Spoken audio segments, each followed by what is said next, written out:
Nah, jadi sebenarnya kondisi ini gitu menunjukkan bahwa kita tuh sedang menghadapi pelemahan manufaktur. Sekarang ini manufaktur itu hanya menciptakan sebagian kecil lapangan kerja dibandingkan dengan tahun-tahun sebelumnya. Pertama mungkin tidak semua industri itu perlu TKDN yang ketat. Dipukul rata intinya. Betul. Sebenarnya kalau saya ngelihatnya iya gitu. Memang kita mengalami deindustrialisasi dini. Halo Sobat Bisnis, kembali lagi bersama saya Kavi di Factory Hub Bisnis Indonesia. Kali ini kita akan membahas soal isu seputar manufaktur. Ada beberapa poin dan sudut pandang dari kami yang menjadi alasan mengapa hari ini kita mengangkat isu soal manufaktur. Yang pertama, mungkin Sobat Bisnis juga tahu bahwa sejauh ini terdapat fenomena di mana banyak PHK massal yang terjadi dalam beberapa tahun belakangan. Dan yang kedua, beberapa ekonom menyatakan bahwa Indonesia sedang menghadapi deindustrialisasi dini. Lantas, persaingan manufaktur di tingkat regional pun tidak mudah. Hari ini negara-negara seperti Vietnam ataupun Malaysia telah berada di atas Indonesia, baik dari sisi kinerja manufaktur maupun dari sisi ekspor. Untuk lebih jauhnya, kita akan membahas soal manufaktur ini di Factory Hub. Bersama saya sudah hadir Mbak Arsintia Damayanti dari LPM UI.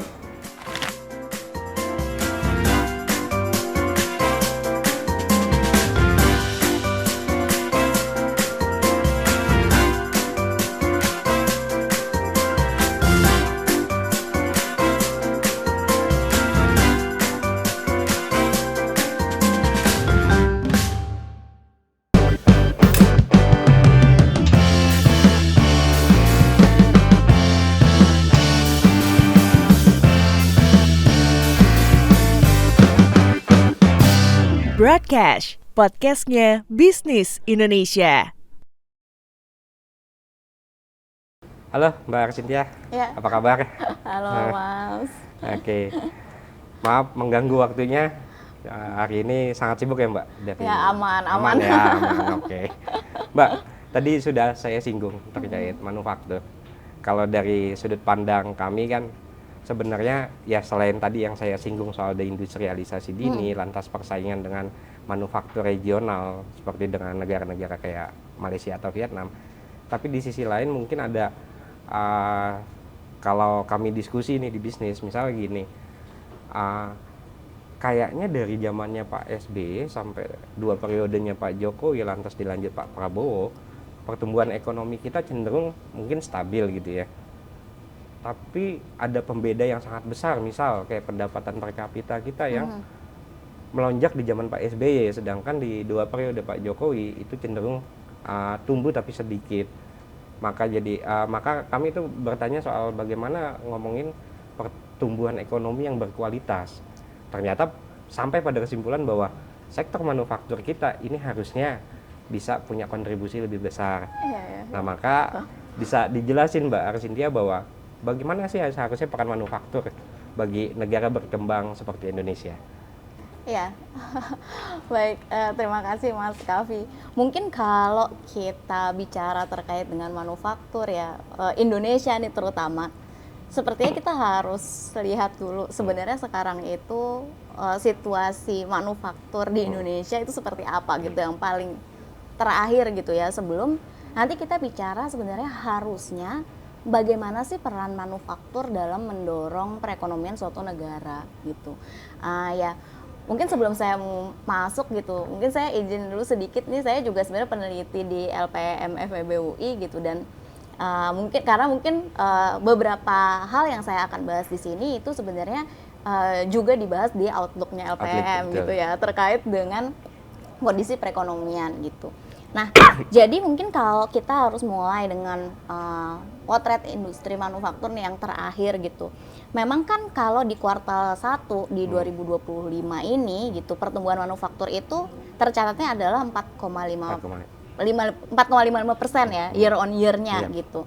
Nah, ini memang positif gitu, tapi memang ini masih lebih rendah kalau kita bandingkan dengan kuartal yang sebelumnya yaitu 4,89 gitu. Jadi dan kalau kita lihat secara luas tadi ya yang juga disebutkan PDB itu kan tumbuhnya hanya 4,87 gitu persen, dan ini mungkin bisa dibilang adalah level yang terendah gitu dalam hampir 1 dekade di luar periode pandemi kita. Nah, mungkin memang di rilis yang terakhir di kuartal kedua kemarin itu pertumbuhan ekonominya meningkat gitu kan, jadi 5,12 gitu. Tapi memang karena mungkin yang triwulan kedua ini rinciannya belum kelihatan, kita baru bisa bahas lebih detail terkait dengan yang kuartal 1 gitu. Nah, jadi sebenarnya kondisi ini gitu menunjukkan bahwa kita tuh sedang menghadapi pelemahan manufaktur yang sebenarnya terjadi dalam konteks ekonomi nasional kita yang sekarang itu sedang juga melambat gitu. Nah, sebenarnya kalau ditarik lagi lebih rinci ya ke dalam sektor-sektornya, itu subsektor utama itu sebenarnya mengalami pelemahan yang cukup serius. Gitu. Misalnya sektor-sektor yang menunjukkan pelemahan itu ada makanan dan minuman gitu. Padahal memang kan kalau kita mau bicara kontribusi itu kita harus lihat dulu dari drivernya tuh sebenarnya yang mana yang paling besar, dan itu biasanya dilihat dari proporsinya. Dan manufaktur kita memang proporsinya kan paling besar itu masih di makanan dan minuman gitu. Dia adalah subsektor yang terbesar, kontribusinya masih 1/3 gitu dari manufaktur kita. Yang itu pertumbuhannya tuh turun dari kuartal di 2025 tuh di kuartal 1 dia 6,04, padahal di kuartal 4 2024 dia itu di 6,35. Jadi itu sebenarnya menurun. Terus yang turun juga itu adalah tekstil dan pakaian jadi gitu kan. Lalu ada kulit, alas kaki gitu. Terus alat angkutan, tembakau dan elektronik gitu. Jadi itu adalah sektor-sektor utama kita yang terjadi pelemahan gitu. Nah, artinya kalau kita lihat sektor-sektor apa saja gitu yang melemah, kita lihat bahwa sektor-sektor ini tuh erat kaitannya dengan konsumsi rumah tangga. Ya, jadi ini adalah sektor-sektor yang paling dekat gitu dengan konsumsi gitu. Jadi memang meskipun ya kalau kita lihat konsumsi rumah tangga sendiri itu naik gitu, tapi naiknya itu 4,89%. Padahal biasanya kan naiknya itu di atas 5% gitu. Dan ya kalau karena konsumsi rumah tangga ini nyumbang lebih dari setengah PDB, betul. Jadi pelemahannya itu sangat terasa gitu ya di manufaktur gitu. Jadi mungkin itu ya kondisi manufaktur kita saat ini gitu. Nah, kalau kita bicara terkait dengan peran manufaktur yang seharusnya itu seperti apa, ya kita harus lihat bahwa kalau kita tarik sejarah, biasanya manufaktur itu selalu menjadi mesin pertumbuhannya setiap negara. Jadi kalau dulu di era 80-90-an, sektor ini kan bahkan nyumbangnya sampai 32% gitu ya. Disebut lepas landas juga kan kalau industrialisasi kan. Dia menyumbang 32% dari PDB kita. Dan dia menyerap jutaan tenaga kerja gitu dari ya pertanian, pekerjaan formal gitu, dan jadi di situ kelas menengahnya Indonesia tuh tumbuh gitu. Jadi sebenarnya dulu peran manufaktur kita tuh jelas ya, dia mesin pembangunan ekonomi, dia juga eskalator sosial gitu sebenarnya. Nah, kalau kita lihat sebenarnya dalam RPJPN-nya Indonesia tahun 2025 sampai 2045 sebenarnya pemerintah tuh sadar kok bahwa manufaktur ini harus tetap jadi mesin pertumbuhan gitu, karena kalau kita lihat target kontribusi manufakturnya itu adalah 28% di tahun 2045, sorry. Masih kurang 10%-an ya dari sekarang ya kondisinya. Betul, gitu. Ya betul, ini jadi angkanya tuh nggak main-main gitu, karena sekarang aja kontribusinya 18-19% gitu kan, dan ini sebenarnya terendah sejak tahun 1990-an gitu. Nah, kalau kita bandingin sama negara-negara lain yang tadi juga disebutkan gitu ya, tadi kan juga nyebut ada Malaysia, Vietnam gitu ya, China gitu, kontribusi manufakturnya itu sebenarnya tetap terjaga di sekitar angka 20-an persen gitu ya, lebih malah 25, 27, 29 gitu ya, karena misalnya China itu kontribusi manufakturnya itu di sekitar 27 sampai 29%. Vietnam tuh sekitar 25% dan ekspornya itu mungkin 80% 80% manufaktur manufaktur, betul. gitu. Nah, kalau Malaysia itu sekarang stabil di sekitar 22 gitu. Padahal ya Indonesia kan dulu lebih unggul gitu ya. Dan dari sini sebenarnya kita bisa bilang bahwa kalau kita bayangkan sebenarnya kontribusi manufaktur harusnya itu seberapa gitu ya. Idealnya memang kontribusi manufaktur tuh harus dijaga di sekitar 20 sampai 25% lah seenggaknya dari PDB gitu. Supaya ekonomi kita bisa iya. Seenggaknya ngejar di 2045 nggak kejauhan gitu ya. Iya. Nah, Mbak Sin, tadi kan ya sempat disinggung lah ya soal kepentingan di sektor manufaktur. Lantas kan sebenarnya di 2045 misalnya kita kaitkan isu yang digemakan sama pemerintahan di waktu belakangan ini kan soal generasi emas dan segala macamnya. Saya nggak pernah kebayang Indonesia itu dengan kontribusi manufaktur yang terus menurun, kita menyongsong demografi yang surplus, ya kan? Iya, betul. Nah, kira-kira apa ya? Kalau kita plototin data statistik juga kan, makin lama ekonomi kita makin ke arah informal gitu loh. Iya. Ya kan? Betul. Nah, jadi di sisi lain apa sih Mbak sebab-sebabnya gitu ya, atau dari sudut pandang akademisi lah soal manufaktur kita kenapa stagnan atau lebih cenderung melambat, lantas penyerapan tenaga kerja hari ini juga jauh di bawah sektor yang informal dan pertanian ya justru paling besar gitu loh. Ya. Memang menarik ya kalau kita bicara terkait dengan tenaga kerja manufaktur gitu. Karena biasanya kalau manufaktur kita itu tumbuh, biasanya lapangan kerja itu juga akan terbuka gitu ya. Nah, tapi sekarang ini menarik. Nah, mungkin ini nanti kalau perlu lebih detailnya juga bisa dilihat ya di outlook-nya LPM. Karena dari data-data yang kita punya itu menunjukkan ada mungkin keanehan ya, mesti ada suatu perbedaan yang terjadi gitu sekarang. Jadi kalau di tahun 2020 sampai 2022 itu waktu itu elastisitas tenaga kerja formal itu adalah sekitar 1,77. Nah, sementara kalau sekarang nih 2023 sampai 2024 elastisitas tenaga kerja formal kita itu hanya di sekitar 0,58. Nah, jadi ini bacanya gimana gitu kan? Bacanya untuk setiap 1% kenaikan output manufaktur, kalau di tahun 2020 sampai 2022 itu dia bisa menciptakan 1,77% lapangan kerja formal. Kalau sekarang kenaikan 1% output manufaktur itu hanya bisa meningkatkan 0,58%. Jadi lebih kecil gitu. Dan bahkan, nah ini menarik kalau kita melihat yang informal juga ya. Yang informal itu di 2020 sampai 2022 elastisitas tenaga kerja informal tuh 1,89. Kalau sekarang itu nyaris 0 dia, bahkan di 0,06 gitu. Jadi sebenarnya ya dari sini kelihatan ya, sekarang ini manufaktur itu hanya menciptakan sebagian kecil lapangan kerja dibandingkan dengan tahun-tahun sebelumnya gitu. Dan bahkan di sektor-sektor yang informal tadi yang kita bahas, yang dulu memang jadi katup pengaman gitu buat pekerja-pekerja yang nggak bisa masuk ke sektor formal, pertumbuhan output manufaktur sekarang hampir tidak menambah pekerjaan juga di sektor informal gitu. Nah, jadi ya menarik sebenarnya. Nah, sebenarnya kenapa sih itu terjadi gitu?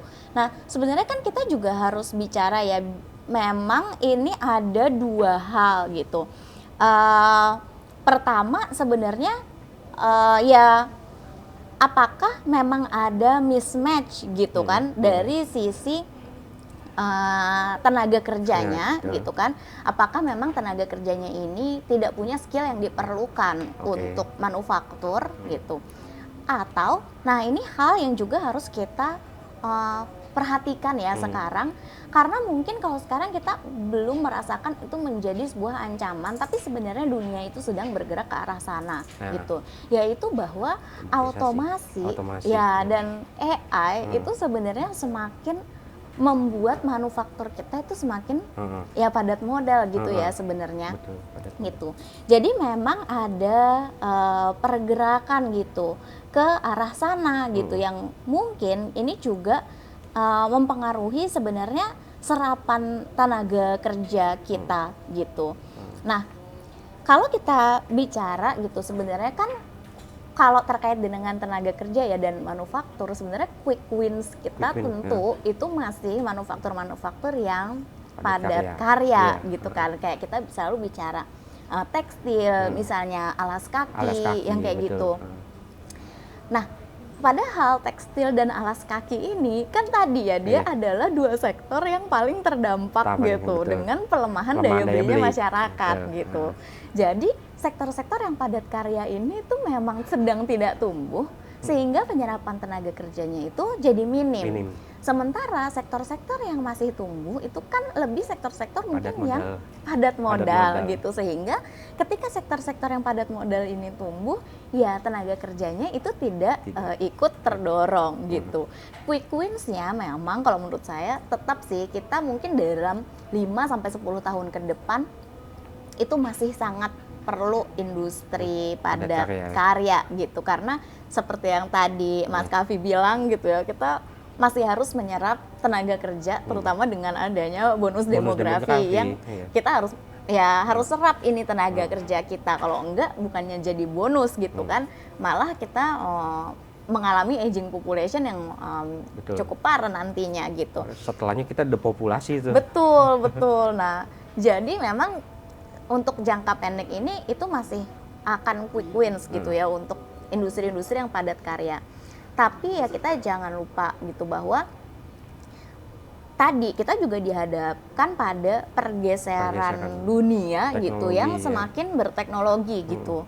Jadi mau nggak mau di satu titik kita tetap harus gitu untuk beralih ke industri-industri yang mungkin punya nilai tambah yang lebih tinggi. Tapi tentu pergeseran dari padat karya nantinya ya ke manufaktur yang punya nilai tambah tinggi ini kan nggak boleh membuat jutaan pekerja kita itu kehilangan kehilangan mata pencarian gitu.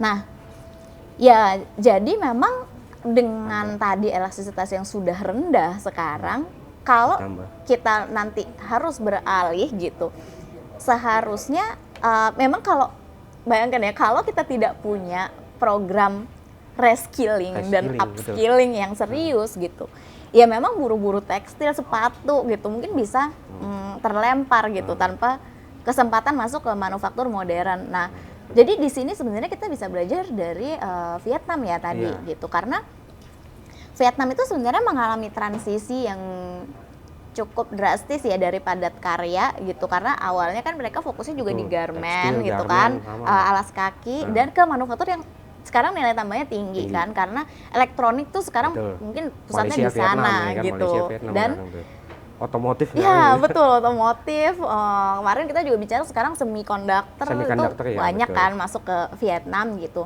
Nah, tapi mungkin bedanya mereka itu mengantisipasi itu dengan investasi besar-besaran di pelatihan-pelatihan vokasi, politeknik gitu, dan itu kerjasama juga dengan perusahaan-perusahaan yang berinvestasi di sana gitu kan.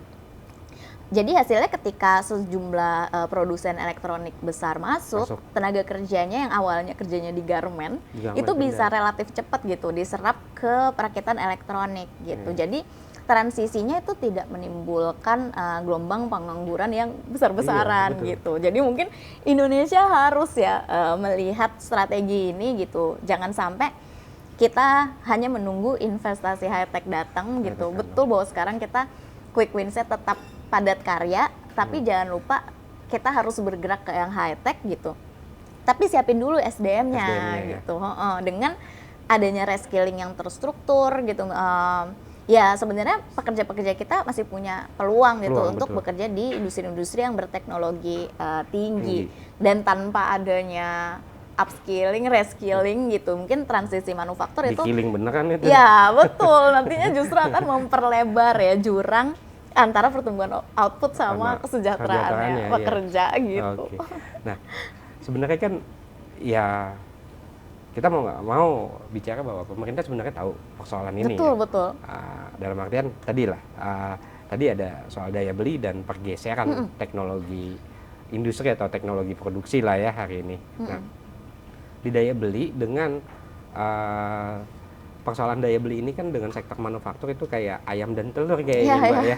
Maksudnya daya beli hancur ya karena manufaktur juga melemah. Manufaktur melemah karena daya beli itu. Nah, maksudku setidaknya kalau berkaca dari kebijakan yang dirumuskan sekarang, misalnya kayak insentif ataupun penguatan dari ya ada PPH, DTP, ada ke pekerja langsung ya, pelonggaran pajak dan segala macam.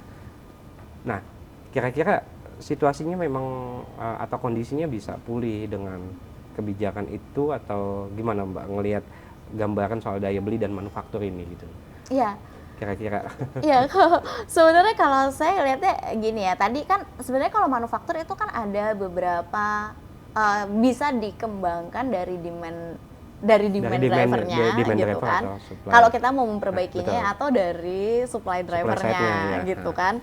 Nah, dan kalau demand drivernya kan tadi ya sebenarnya ada beberapa hal yang membuat dia melemah gitu. Pertama kan konsumsi domestik gitu kan. Jadi memang kalau kita mau mengembalikan kontribusi manufaktur berarti kan kita harus memperbaiki juga permintaan domestik gitu kan, konsumsi domestik. Lalu kemudian kalau dari sisi demand itu juga sebenarnya buruknya ekspektasi itu juga menjadi salah satu penyebab dari sisi demand ya. Itu sebenarnya ditunjukkan oleh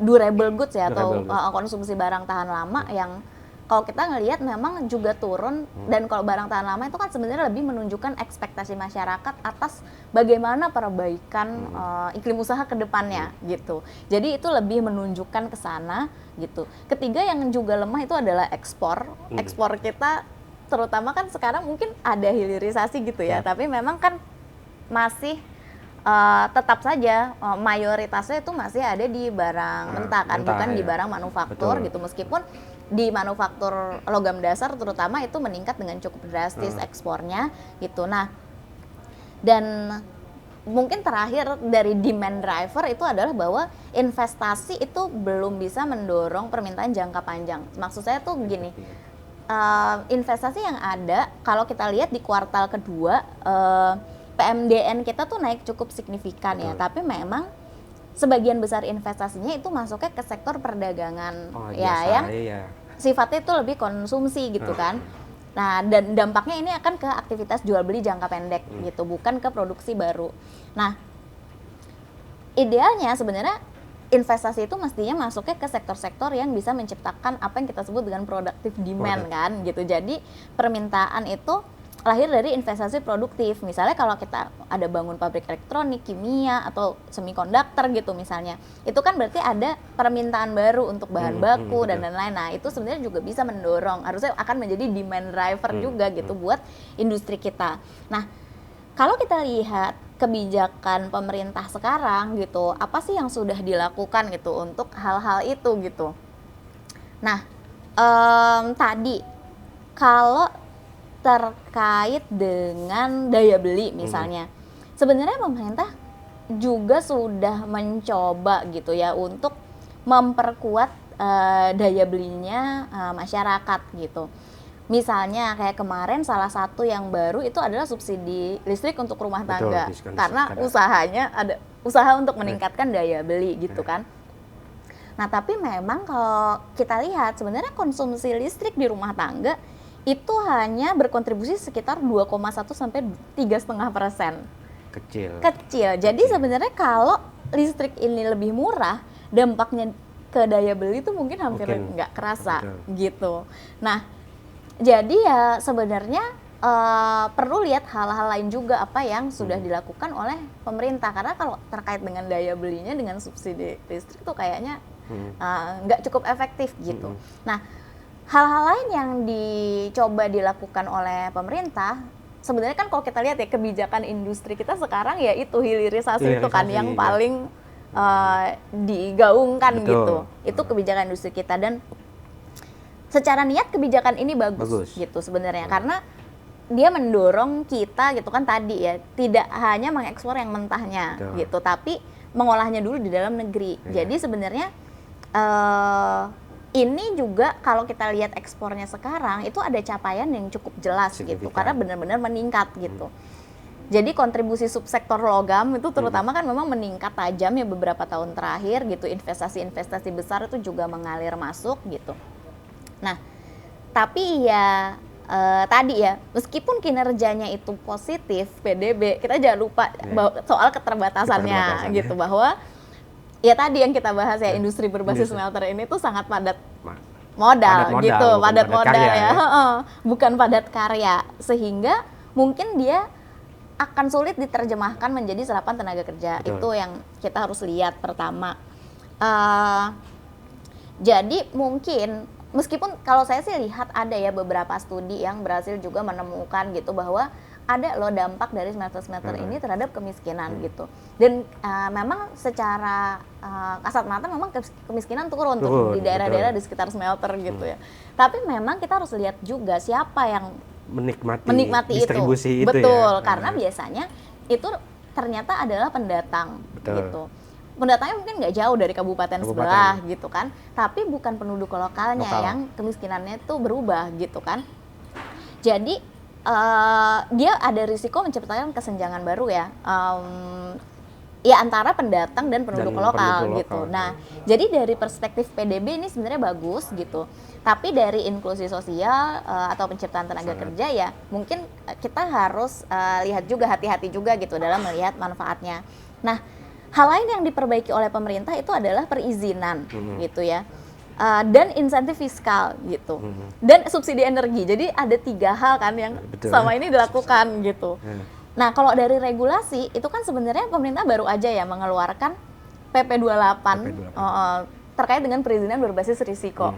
Nah, ini sebenarnya ada 3 inovasi baru kan. Yang pertama ada service level agreement supaya izinnya diproses tepat waktu, terus ada fiktif positif. Jadi kalau udah lewat batas tertentu dianggap ya udah disetujui gitu. Lalu kemudian juga ada penyederhanaan OSS gitu ya untuk usaha mikro kecil gitu. Nah, jadi kalau kita lihat sih sebenarnya ini adalah langkah maju gitu, tapi memang kita harus sadari bahwa masalahnya manufaktur juga bukan semata-mata administrasi. Ya, tapi adalah iklim usaha yang berbiaya tinggi itu juga ya.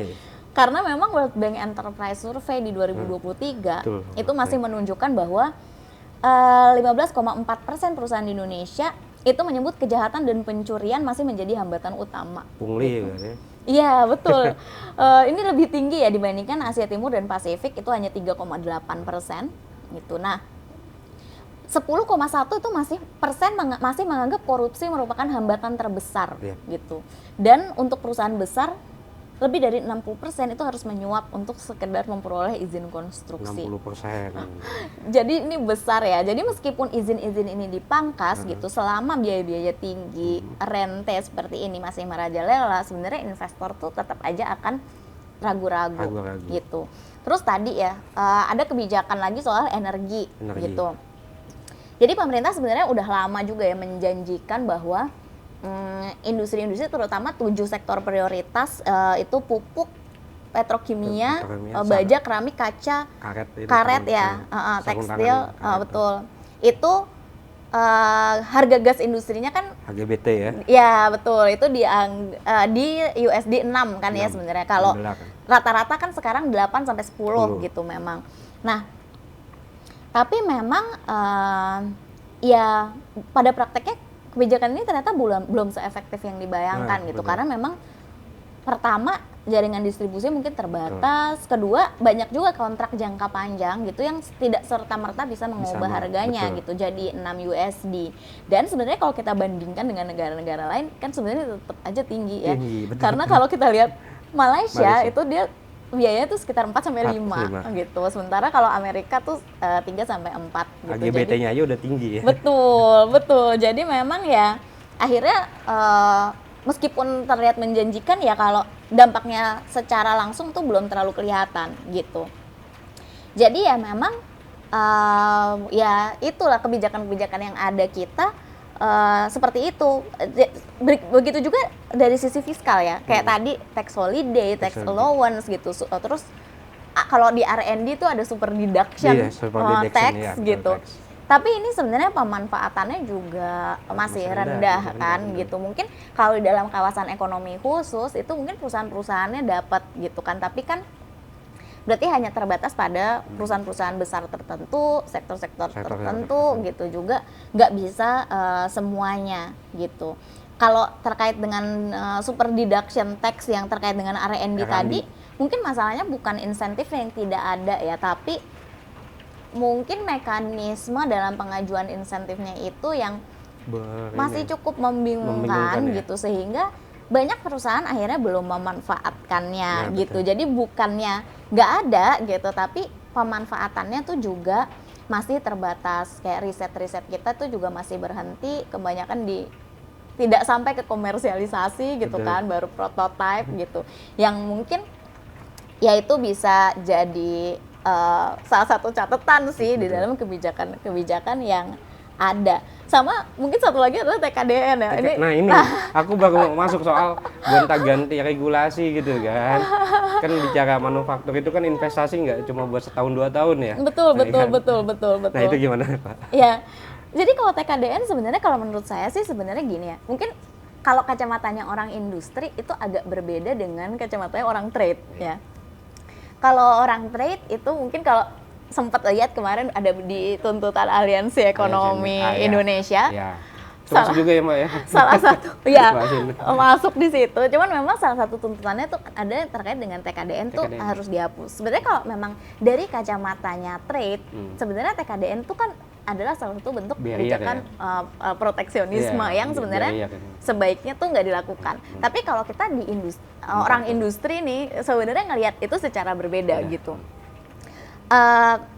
Kalau dari kita sebenarnya ngelihat TKDN ini niat awalnya sebenarnya jelas ya bahwa kita perlu gitu memastikan manufaktur di dalam negeri kita itu dapat porsi yang cukup besar gitu dalam rantai nilai global. Jadi kalau pemerintah menetapkan batas TKDN gitu pada sektor misalnya elektronik gitu, itu diharapkan kan memang perusahaan asing akhirnya terdorong untuk invest di Indonesia.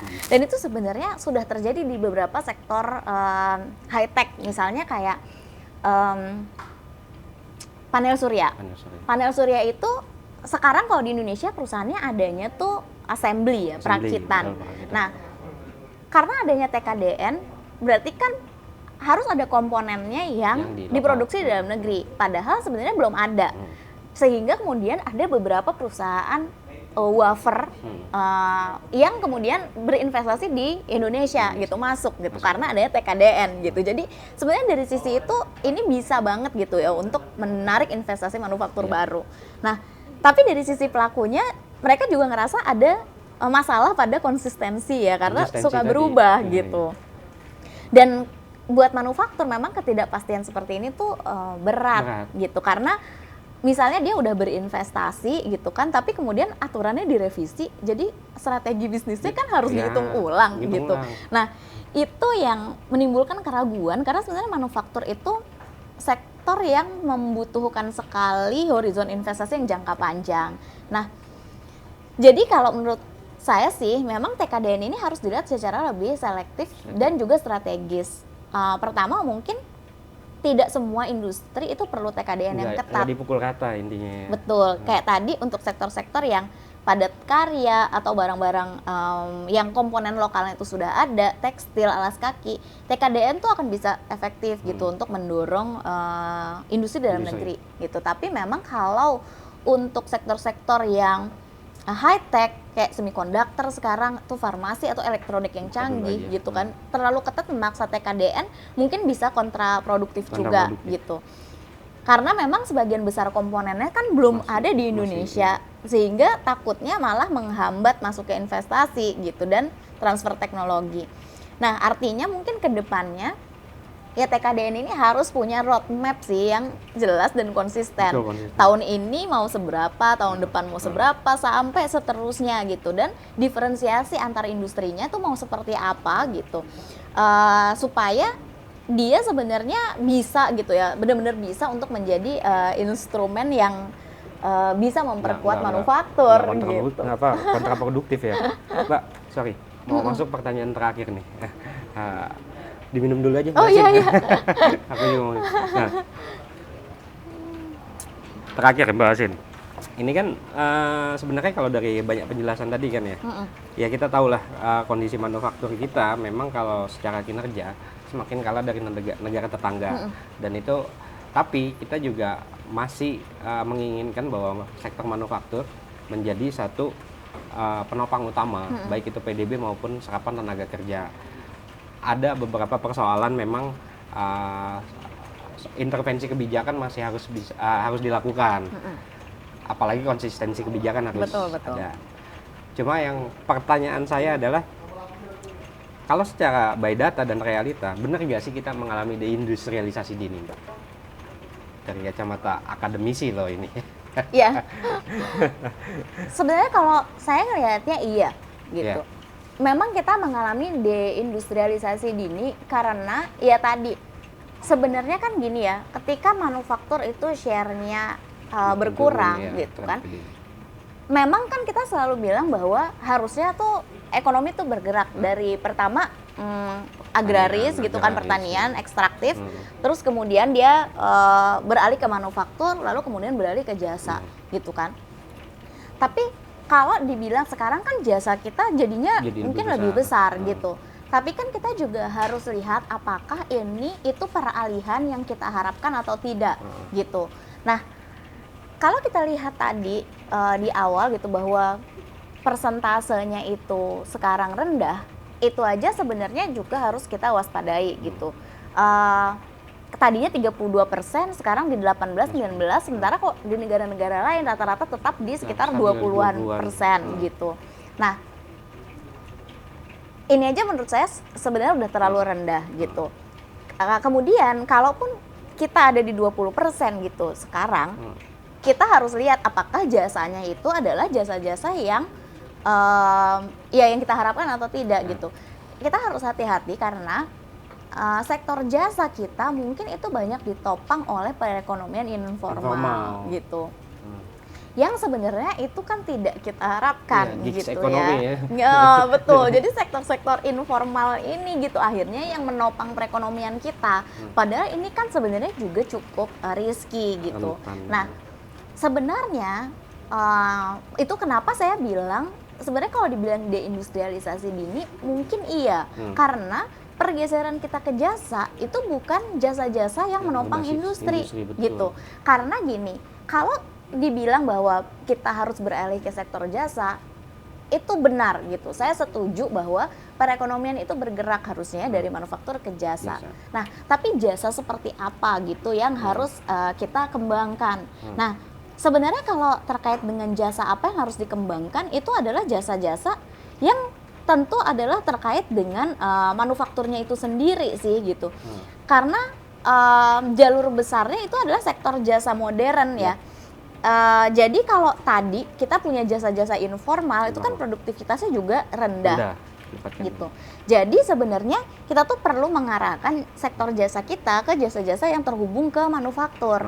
Itu misalnya logistik gitu kan, yang berbasis digital gitu kan, untuk juga memperkuat manufakturnya itu sendiri gitu. Lalu kemudian ya kita juga perlu yang lain-lain ya, misalnya desain gitu, R&D. Jadi sebenarnya mestinya apa ya, jasa-jasa yang dikembangkan untuk manufaktur kita itu jasa-jasa yang ke arah sana. Jadi logistik modern, supply chain management itu yang mungkin harus diperkuat. Lalu kemudian quality assurance itu terkait dengan produk-produk manufaktur gitu, dan juga sertifikasi itu penting gitu. Lalu kemudian maintenance. After sales itu juga mungkin jasa modern yang bisa memperkuat sektor jasa menjadi formal sekaligus juga membangun manufakturnya. Jadi bukannya meninggalkan manufaktur gitu, tapi beralih ke sektor jasa yang lebih kuat gitu dan menopang manufakturnya itu sendiri. Lalu juga R&D services dan digital services ya gitu. Jadi ya sebenarnya lebih ke arah sana sih gitu. Dan mungkin kalau jasa-jasa modern yang lainnya tuh ya mungkin kita juga bisa lihat ya, mungkin ini agak sedikit beralih ya dari manufaktur, karena mungkin harusnya kalau sektor jasa lain tuh kita lebih bisa fokus ke care ekonomi gitu, karena mungkin masih sedikit gitu negara yang fokus di care ekonomi gitu.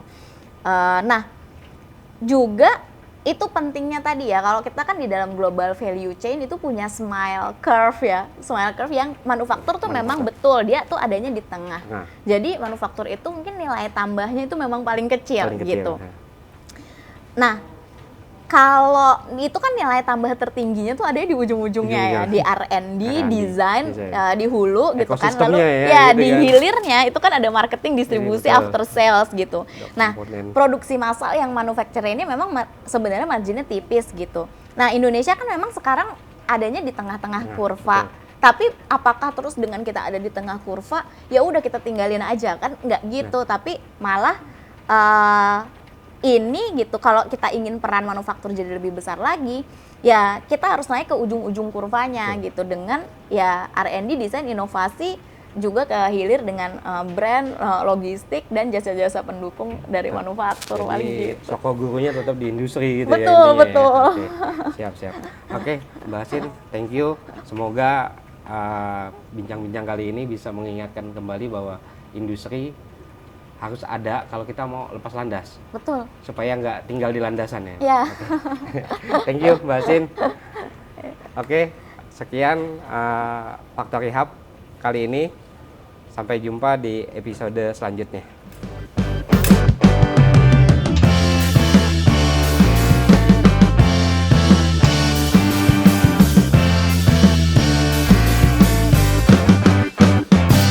Broadcast, podcastnya Bisnis Indonesia.